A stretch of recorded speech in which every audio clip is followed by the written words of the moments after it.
저는 세례 요한을 생각할 때마다 누구에게 앞선 자가 참 힘들겠다, 참 외롭겠다. 세례 요한이 살던 곳이 어디죠? 광야잖아요. 선지자 이사야가 미리 예고했듯이 세례 요한이 얼마나 위대한 인물이냐면 700년 전에 선지자 이사야가 예고한 인물이야. 대단히 위대하죠. 근데 그 예고한 인물이 이 땅에서 사는 삶이 어떠한지에 대한 관심이 하나밖에 없고요. 보내신 목적대로 사느냐 살지 않느냐 중요한 거죠. 세례 요한은 광야에서 외치는 자의 소리라는 감당을, 주의 길을 앞서서 주의 길을 곧게 하는 사명을 받은 자로서 살기 위해서 예루살렘이라는 도심지에서 살지 않고 광야, 물 한 방울 나지 않는 사막에서 스스로 살기를 자처했다.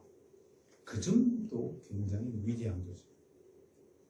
그러면서도 그는 자신에게 주어진 사명을 잃지 않았던 겁니다. 그게 뭔가요?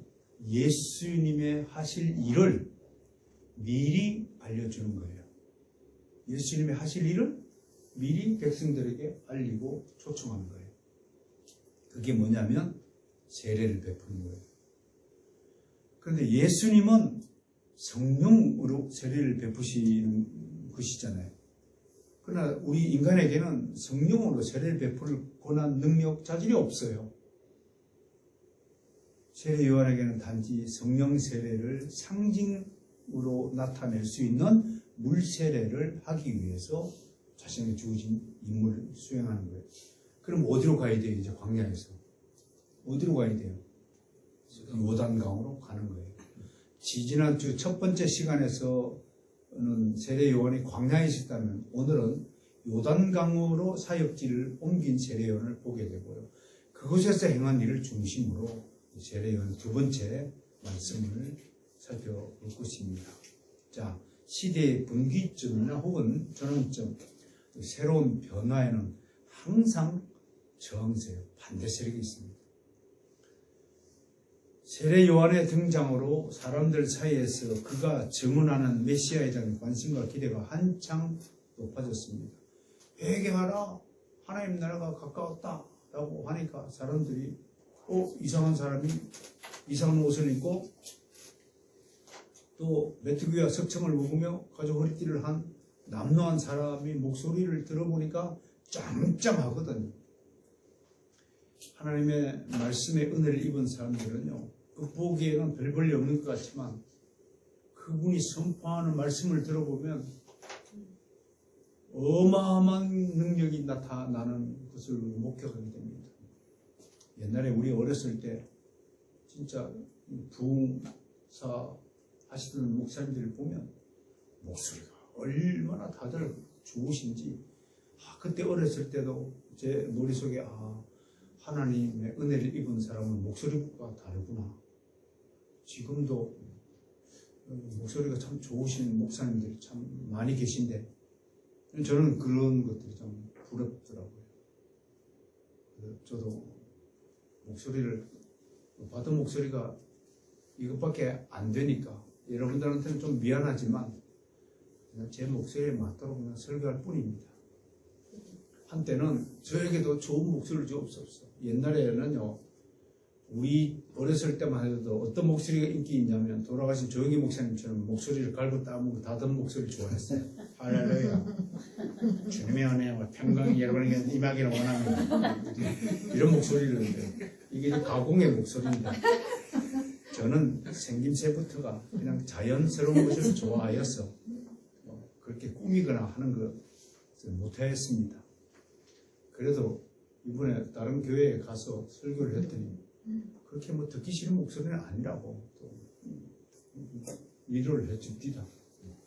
어쨌든 난 여러분들이 참 고마운 것은 설교의 은사는 능력이 별로 없는 사람의 설교를 듣고 계시느라고 참 수고가 많다. 이렇게 수고 인사를 한번 건네드립니다. 어떻든 오늘은 요단강으로 옮겨서 목소리를 외칩니다. 목소리가 높아질수록 영향력이 커질수록 누가 더 강해져요? 반대하는 자들의 세력이 더 강해지는 겁니다. 알다시피 메시아 대망은 유대인들에게 있어서 가장 큰 소망이자 현실의 고통과 무거운 짐에서 벗어나는 유일한 희망사항이었습니다. 그래서 많은 사람이 자칭 메시아 행세를 했고 혹은 메시아가 곧 오신다고 슬퍼하여 관심과 주목을 받았지만 거짓으로 판명되어서 오히려 순전한 백성들의 마음에 상처를 안겨주었습니다. 사실은 유대 그 사회사를 안쪽으로 쭉 들어가 보면 자칭 메시아가 엄청나게 출몰을 해뜨렸습니다. 지금도 자칭 메시아라고 주장하는 사람이 유대사에 있다고 합니다. 그래서 일부러 뭐 광야에다가 텐트 치고 살고 초대 교회 때에도 많은 수도사들이 사막에서 일부러 거처를 정해놓고 상당히 신비로운 척하면서 우리나라에도 이번에 대통령 선거에 비슷한 분이 한번 출마했죠. 성이 실시였으면 훨씬 더 좋은 경영이 되었을 겁니다. 아무튼 그런 역사가 있었어요. 그런데 세례 요한은 사입이 유사 선자하고 판이하게 다른 존재였어요. 판이하게 다른 사람이었어요.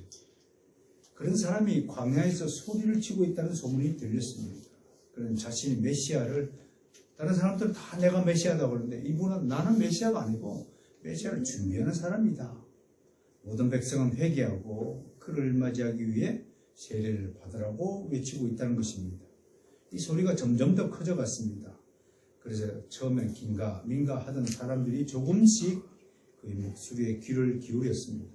얼마 되지 않아 그를 따르는 사람들이 부지기수로 늘었습니다. 이런 변화에 대해 가장 예민하게 먼저 반응하는 세력이 있죠.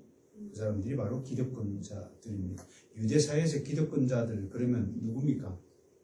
여러분 바리새인들, 사두개인들 이 분들이 차지하고 있는 회의를 뭐라고 이름을 부르죠? 산헤드린 공의회라고 부릅니다. 그게 오늘날 국회 같은 백성들의 대표기관이죠.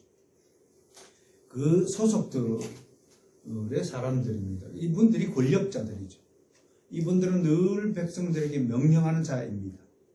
그래서 사람들이 늘 자신들에게 복종하고 자신들의 명령을 듣고 살아야 자신들의 자리와 위치 그리고 유익이 보장이 되는데 갑자기 사람들이 자기들 말보다 세례 요한의 말을 듣기 위해서 시내도 아닌 요단강까지 걸어서 몰려간다고 하는 소리가 들린 것입니다. 그러니 막 시기질도 속이 쓰린 게 이만저만이 아닙니다. 야, 여러분 여기서 목사들에게도 이게 영적 시기심이라는 게 있다고 하는 소리가 있을 정도입니다. 담임 목사가 제일 싫어하는 부목사가 누구냐면 자기보다 설교 잘하는 사람. 그러면 온갖 수단과 방법을 가지 않고 음해해가지고 사람들을 자기 말 잘하는 장로님들을 부추겨가지고 당회를 열어가지고 뭐 이상한 설교를 했다는 거 꼬투리를 잡아가지고 쫓아냈던 사례가 비일비재했습니다. 이거 정말 나쁜 짓이죠, 그죠? 정말 나쁜 짓입니다. 정말 철저하게 회개해야 됩니다. 이런 영적인 시기 질투, 바리새인들이 세례 요한에 대하여 가지고 있던 심정도 바로 이런 차원이었습니다. 그러니까 또 체면상 자기들이 직접 가고 당신 너 누구냐, who are you? 라고 물을 수 있는 계제가 아니에요. 넌 높은 사람인데 누구를 대신합니까? 자기들도 사자를 보내는 거예요. 대표단을 파견하는 거예요. 하나님 흉내내는 거죠.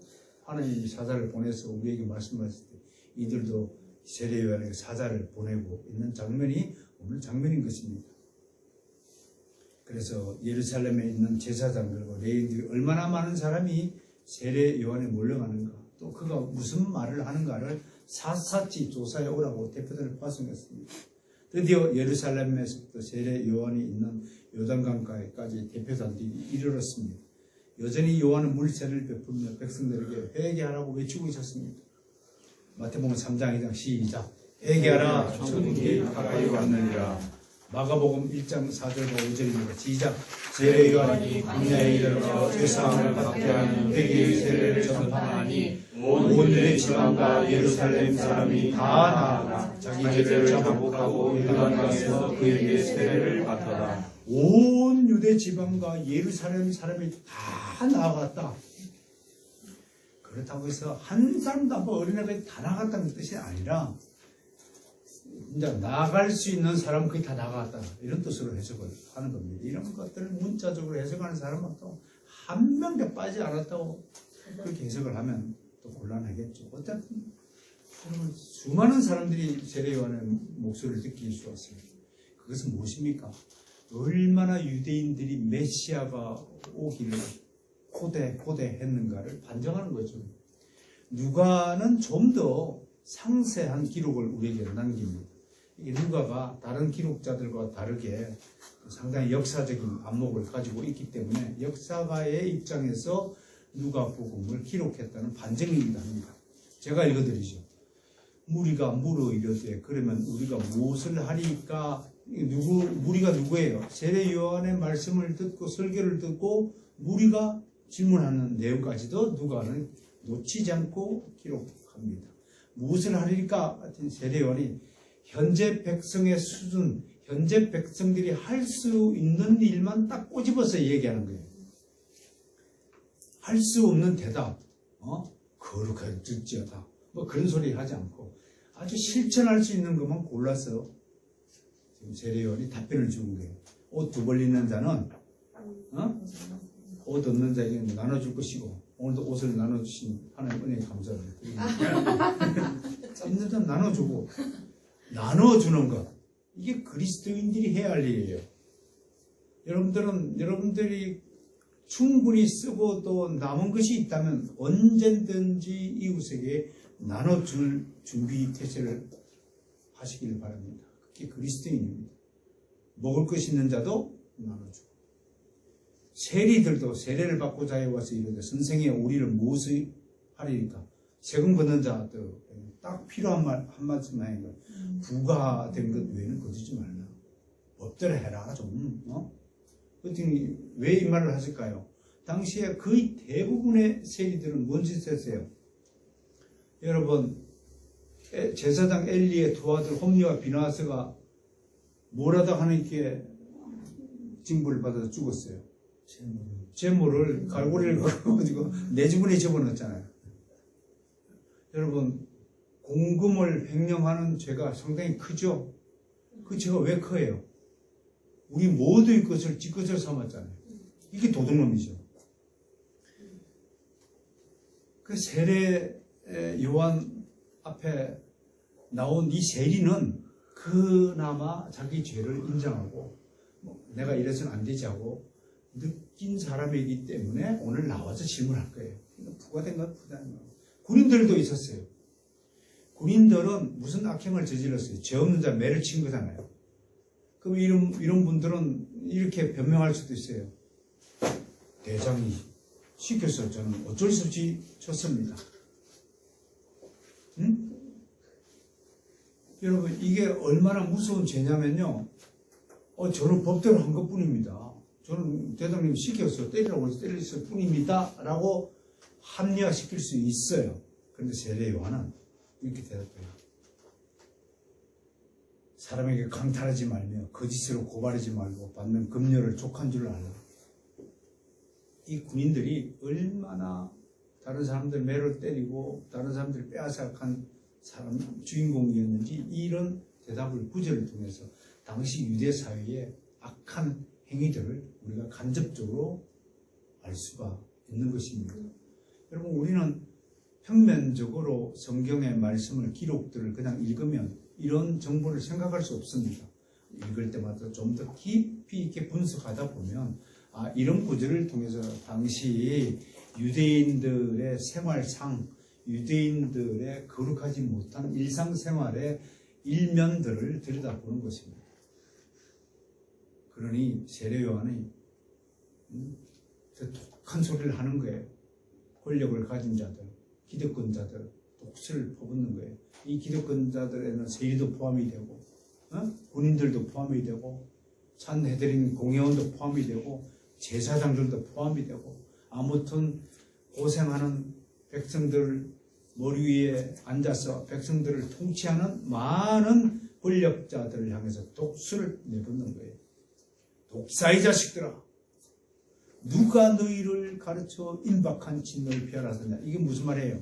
너희는 이제 진노를 피할 길이 없다, 그런 말이에요. 독사의 자식들. 그러므로 회개에 합당한 열매를 맺고, 회개에 합당한 열매, 이건 무슨 뜻인가요? 완전히 회개하라. 강탈한 거 다 내놔라. 이웃을 괴롭힌 것을 철저하게 반성하라. 그 이웃에 찾아가지고 내가 잘못했다, 용서해달라, 용서를 구하라. 이게 합당한 열매죠. 속으로 아브라함이 우리 조상이라고 생각하지 마라. 너희 같은 자는 정말 부끄러운 아브라함의 후손이다. 여러분, 이 말씀을 기억하세요. 우리가 그리스도인인데도 불구하고 그리스도인답지 살지 않는다면 정말로 여러분들은 주의 백성이라는 사실을 부끄럽게 생각해야 된다는 가르침을 오늘 주는 거예요. 하나님이 능히 이 돌들로도 아브라함의 자손이 되게 하시리라. 이미 도끼가 나무 뿌리에 놓였으니 좋은 열매를 맺지 아니하는 나무마다 찍혀 불에 던져지리라. 나는 너희로 회개하기 위하여 물로 세례를 베풀거니와 내 뒤에 오시는 이는 나보다 능력이 많으시니 나는 그의 신을 들기도 감당치 못하게 합니다. 그는 성령과 불로 너희에게 세례를 베푸실 것이요 손에 키를 들고 자기의 타작마당을 정하게 하사 알곡은 모아 곳간에 들이고 쭉정이는 끄지 않은 불에 태우시리라. 어마무시한 말씀을 쏟아내고 있습니다. 정말로 무서운 진도의 말이 그들 머리 위로 떨어지는 장면입니다. 그럼에도 놀라운 것은 그들 중에 그 말에 놀랐거나 내가 회개하겠습니다 라고 인정하고 고백하는 자가 한 사람도 없다는 것입니다. 하나님은 바로 이들이 이런 말에 귀를 기울이지 않는 독사의 자식됨을 이미 아시고 세례 요한의 입술을 통하여 너희는 독사의 자식들이다, 너희 본질이 그런 것이다 라고 선포하는 거예요. 아무리 귓구멍이 되고 주님의 말씀을 설교하고 선포하고 회개하라 요청해도 안 들리는 거예요. 이게 저주받은 상태입니다. 이게 독사의 자식입니다. 희진이가 올리는 전갈 이야기 여러분 다 들으셨어요? 강을 건너는데 전갈이 개구리한테 부탁을 합니다. 개구리야, 개구리 나를 업어서 저 강을 좀 건너게 해달라. 개구리가 넌 나를 쏘면 어떻게 하냐? 야, 내가 너를 쏘면은 우리 둘 다 죽는데 내가 설마 그 길을 택하겠니? 그 말 믿고 어리석은 개구리가 전갈을 던기고 가는데 중간쯤 가다가 그냥 전갈이 팍 물어버리잖아요. 쏘아버리잖아요. 야, 너 아까 약속 틀리잖아. 결국은 둘 다 물에 떠내려가면서 죽으면서 전갈이 이렇게 얘기하잖아요. 어쩔 수 없어서 쏘는 건 내 본성이야. 여러분, 독사의 자식의 본성이 뭔 줄 아세요? 하나님의 말씀을 듣지 않는 본성을 가지고 태어난 거예요. 이게 얼마나 무서운 진노의 결과인지 여러분 아셔야 됩니다. 그들은 자신들이 하나님 앞에서 얼마나 무서운 죄를 짓고 있는 죄인임을 스스로 자각하지 못하는 참으로 불쌍한 자들입니다. 본성 자체가 다른 거예요. 이들에게 세례요한은 무서운 하나님의 진노를 대신 쏟아 붓고 있어요. 자, 그들의 이 본성이 현실에 어떻게 나타나는가를 살펴봅니다. 그들은 도착하자마자 단도직입적으로 세례 요한에게 질문을 던졌습니다. 약점캐기입니다. 악한 본성을 가진 자들의 특징이 뭐예요? 집요하게 다른 사람의 약점을 물고 늘어지는 겁니다. 그래서 기독교 문화에 있는 국가들의 백성들은 다른 사람의 사적인 질문을 하는 것을 금기시합니다. 왜? 그건 악한 본성에서 발휘되는 호기심이요. 다른 사람의 약점을 캐기 위한 것으로 간주하기 때문에 다른 사람의 사적인 내용에 질문을 던진 것을 매우 불쾌하게 생각합니다. 그런 점에서 우리 한국의 문화, 지나치게 다른 사람들이 집에 숟가락이 몇 개 있는 것까지 꼭 알아야 다른 사람의 일에 대해서 호기심을, 궁금증을 반드시 풀어야 직성이 풀리는 이 이상한 문화를 우리는 좀 고쳐 나갈 필요가 있지 않나 생각합니다. 하나씩 살펴봅니다. 오늘 요한복음 1장 19절과 23절에 있는 겁니다. 첫 번째 질문이에요. 너는 누구냐? 그랬더니 보통 사람은 어떻게 얘기합니까? 너는 요한이다. 베프티스트 요한이다. 그렇게 대답할 거예요. 자기 이름을 드러낼 거예요. 근데 세례 요한은요, 철저하게 소명에 붙들린 사람입니다. 하나님의 부르신 목적에 그 소명에 붙들린 자가 진짜 하나님의 사람이고, 그 사람을 통해서 하나님은 당신의 뜻과 계획을 실천하시고 하나님께 영광을 받는 것입니다. 세례 요한의 대답을 보십시오. 세례 요한이 만약에 하나님의 소명에 투철하는 사람은 나는 내 이름은 My name is 요한라고 대답했을 것입니다. 그런데 세례 요한은 자신에게 안위에 관심 없고 자신에게 주어진 소명에 충실했던 사람임을 이 대답을 통해 알 수 있습니다. 나는 그리스도만이다. 그럼 누구냐? 네가 엘리야냐? 엘리야도 아니다. 네가 선지자냐? 그 선지자냐? 모세 선지자처럼 생각했던 모양입니다. 아니다. 누구냐? 우리를 보낸 이들에게 대답하게 하라. 이 답을 듣고 가지 않으면 이 사람도 죽어요.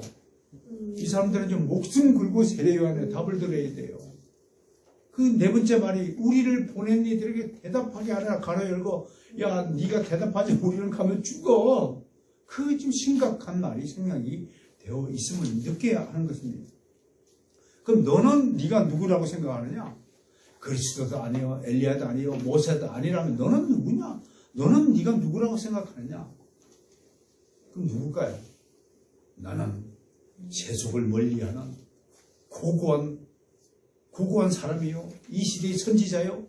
그렇게 떠벌릴 것입니다. 보통 사람이었다면. 세례를 뭐라 해봐요? 네가 만일 그리스도도 시작. 나는 선지자 이사야와 같이 주의 길을 굳게 하고 광야에서 외치는 내 소리로다. 또 자신에게 주어진 소명의 일을 지금 대답하는 거예요. 저는 이걸 놓고 누가 나에게 물으면 저는 리폼드 센터를 준비하는 자다. 그렇게 대답해야 되겠습니다. 무슨 뜻인지 알죠? 이 답변의 차이를 여러분 꼭 기억하셔야 됩니다. 여러분에게 주어진 소명이 있다는 것을 기억하시길 바랍니다. 그러니 질문하는 사람이 또 답답한 거예요. 무엇이 대답이 나는 요한이다, 나는 능력자다, 선지자다 그렇게 대답하면 속이 시원할 텐데 또 뭐 광야에서 외치는데 소리라고 그러니까 또 답답한 거예요. 또 묻는 거예요. 네가 그리스도도 아니요, 엘리야도 아니요, 선지자도 아닌데 어찌하여 세례를 베푸느냐? 그랬더니 세례요한의 답변을 보세요. 시작. 나는 물로 세례를 베풀거니와 너희 가운데 너희가 알지 못하는 한 사람이 있었으니 곧 내 뒤에 오시는 그이라. 나는 그의 신발끈을 풀기도 감당하지 못하겠노라. 무엇을 대답합니까? 나의 일을 중요시합니다. 내 뒤에 오시는 일을 내가 알리는 것이 나의 중요한 소명이라는 것을 반복합니다. 여기서 뭘 느낍니까? 첫 번째, 질문하는 자들이 얼마나 지배하고 끈질긴 사람인가를 느낄 것입니다. 왜? 목숨 걸고 지금 질문하는 거예요. 대답을 느끼게 되죠. 그런데 여기서요, 저들의 한계, 저들의 본질, 본성을 봐야 됩니다. 저들은 자신들에게 부여된 목적 달성만이 목표입니다. 저들이 불쌍한 이유가 뭐냐? 세례 요한을 만남으로써, 세례 요한을 만났다는 것은 저들이 아무리 기득권자들의 대표단을 왔다 하더라도 세례 요한을 만났다는 것은 엄청난 기회가 주어진 것이에요. 근데 그 기회를 활용하지 못하고 오직 자신에게 주어진 그 목적만 보는 거예요. 눈으로 보고 귀로 들었음에도 좀 알지 못하는 거예요. 세례 요한이 누구인가?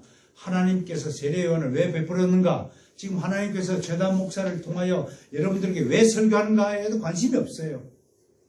관심이 없고 오직 자신 신부는 목적만 생각하는 거예요. 지금 우크라이나 땅을 침략하는 러시아 병사는 자신이 가담하고 있는 전쟁으로 인해서 얼마나 많은 선량한 사람들이 목숨이 희생되는지 관심이 없습니다. 오직 그들은 자신에게 부여된 임무 수행만 최선의 행동일 뿐입니다. 소명 수행과 임무 수행이 완전히 다른 차원인 것입니다. 소명 수행에는 사회적 책임이 함께 포함이 됩니다. 그러나 임무 수행은 그런 책임 따위는 관심도 없는 것입니다. 제가 대학 시절에 데모 대회에 가담한 적이 있습니다. 여러분, 갑자기 학생들이 돌을 던지기 시작하자 많은 사람들이 따라서 돌을 던졌습니다. 그 집단 행위에는 만약에 나 혼자 돌을 던졌으면 난 도덕적, 양심적 가책을 느낄 겁니다. 내 돌에 맞아서 피를 흘린 사람을 보고 엄청나게 가책을 느끼고, 집단적인 돌 던짐에 대한 어떤 양심의 가책도 없습니다. 그것이 임무 수행자의 한계라고 하는 것입니다. 러시아군 병사나 지금 유대인 기득권자들의 대표단이나 마찬가지 심리인 것입니다. 또 역사상 한 사람의 대표적인 무책임한 사람의 사례를 여러분에게 소개합니다. 2차 세계대전 당시 독일군 장교로서 유대인 학살에 가담했던 하이 히만이라는 사람이 있었습니다. 그 하이 히만은 유대인들이 열차에 딱 내리고 오잖아요. 그러면은 손짓 하나로 유대인들의 운명이 갈려지는 겁니다. 그는 아이들을 또 질병자들을 여러 종류의 실험을 한 사람입니다. 생체 실험을 아이들 13명을 골라가지고 주사를 죽자 3천만에 죽는지 5천만에 죽는지 실험한 사람입니다. 엄청난 사람입니다. 그의 목적이 뭔가요? 그를 통해서 세계 인류의 의학이 엄청나게 발전할 것이라고 떠들었던 사람입니다. 독일이 패전하자 그 신분을 숨기자 아르헨티나 도망갔습니다. 그런데 이스라엘의 정보당국이 누굽니까? 엄청난 정보력을 자랑하는 사람들입니다. 전 세계를 뒤적이고 아이만을 찾았습니다. 그런데 아이만이 다 숨기고 변장했는데 이것 하나 때문에 아이만을 발각이 됐습니다. 그게 뭔 줄 아세요? 다른 거는 다 성형을 해도요, 유일하게 성형할 수 없는 것이 하나 있습니다. 코도 성형하고 눈도 성형하고 입도 성형하고 귀가 같은 겁니다. 귀를 비교하고 아이입니다. 아이들가 체포해고 송환해서 그 유명한 전범 재판을 열게 됩니다. 사형선고를 받았죠.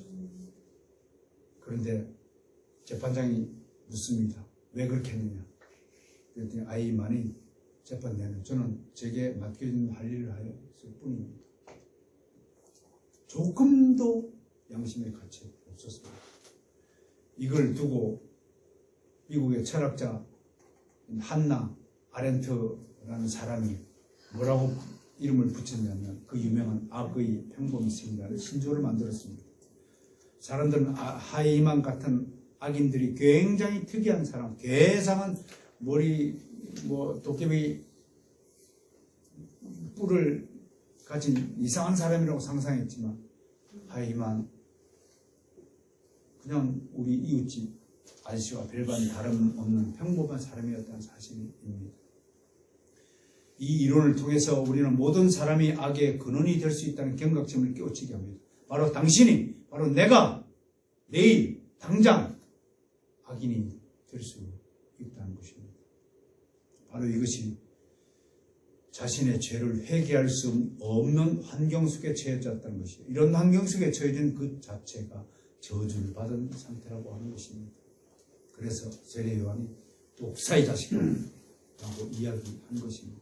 절대로 회개할 수 없는 사람, 전갈처럼 어쩔 수 없이 자기도 모르게 개구리의 등을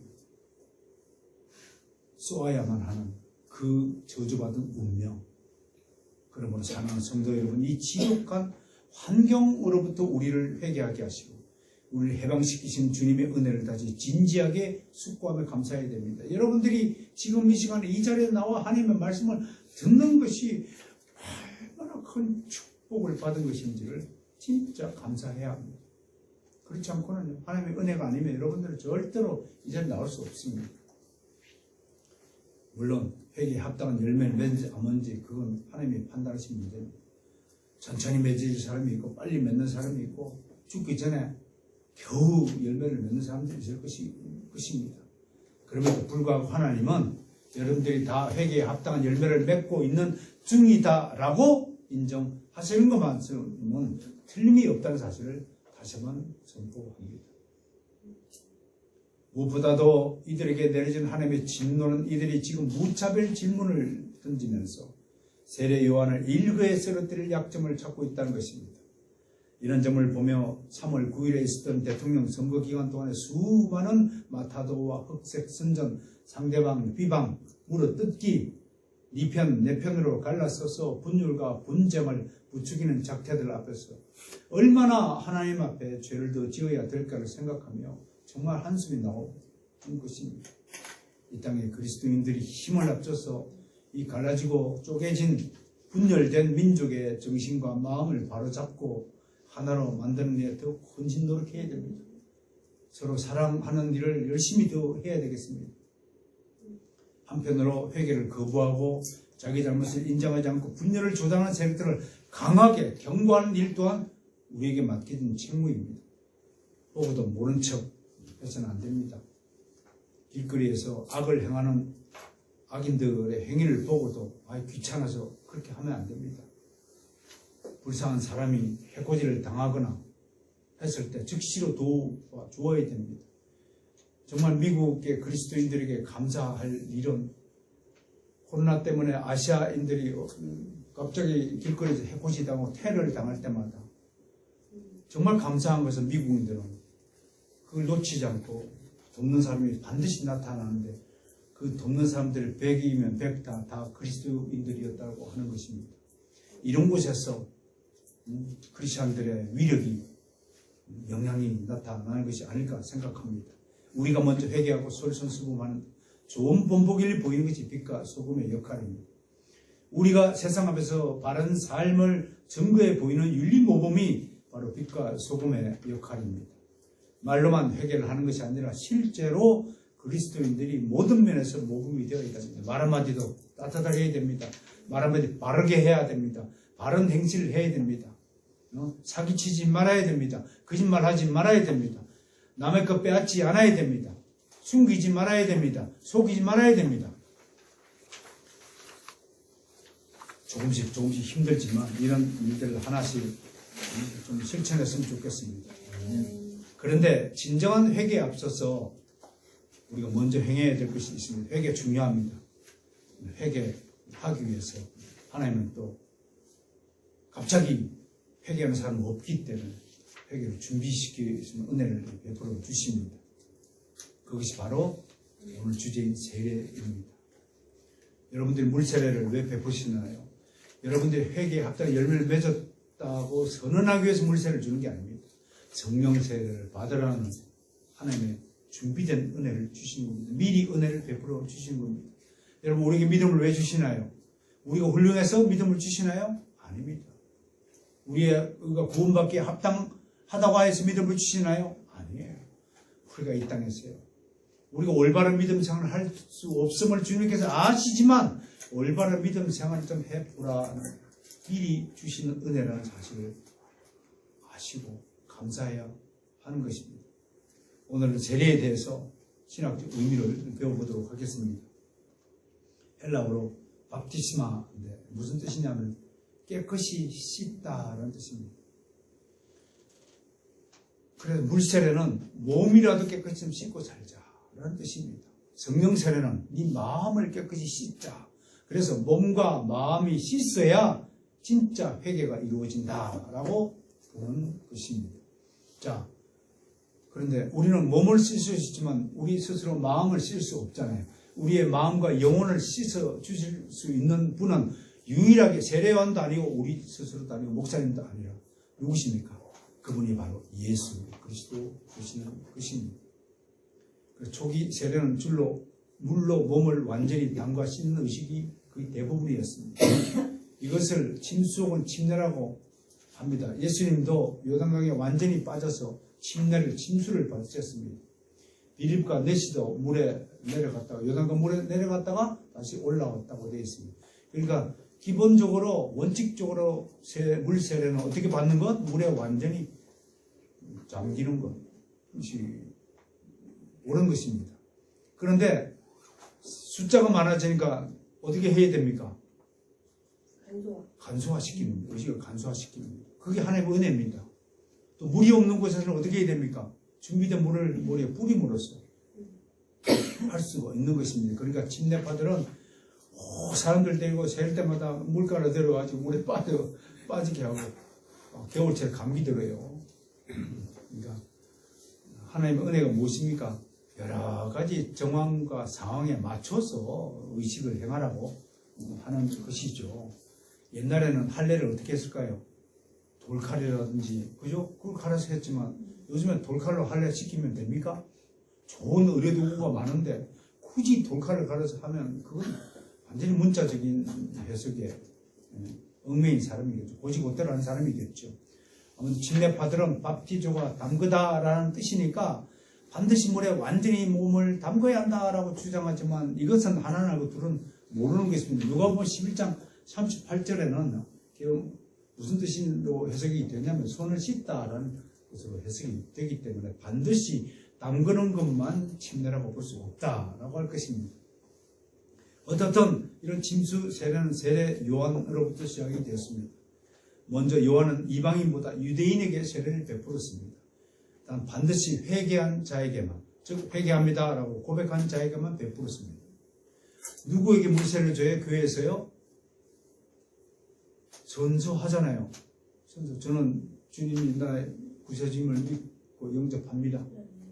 그게 주님을 대한 신앙을 고백하는 자에게 교회에서 물세, 세례를, 의식을 베풀지 않은 것 같은 이치입니다.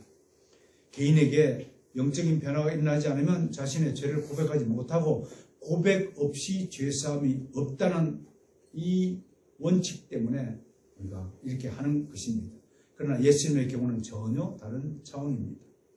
예수님은 죄가 있어서 세례를 받은 것이 아니라 모든 의를 이루기 위해서 자청하여 세례를 받으셨습니다. 즉 세례에는 물세례에 더하여 성령 세례를 줌으로써 회개를 완성하기 위해서 본인이 세례를 받은 모범을 보이신 것입니다. 항상 예수님은 우리에게 모범을 보이신 분이시라는 사실을 잊지 말아야 됩니다. 세례요한은 자신은 물로 세례를 주지만 예수님은 성령과 불로 세례를 주실 분으로 소개했습니다.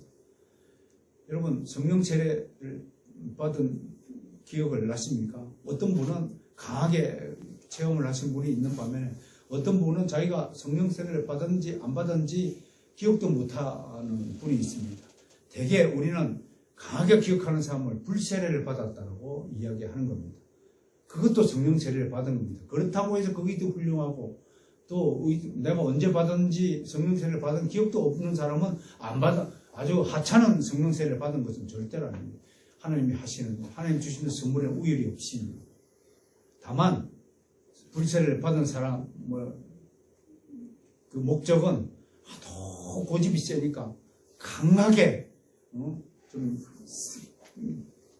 사인을 줘가지고 확실하게 믿도록 하기 위한 하나님의 은혜일 뿐이다. 그러므로 은사도 마찬가지고요. 저기 뭡니까? 오순절파에서는 방언을 못하면 그런가 세례를 받은 증거가 아니다고 주장하는데 그런 것들 잘못된 교리 미혹되지 않았으면 싶습니다.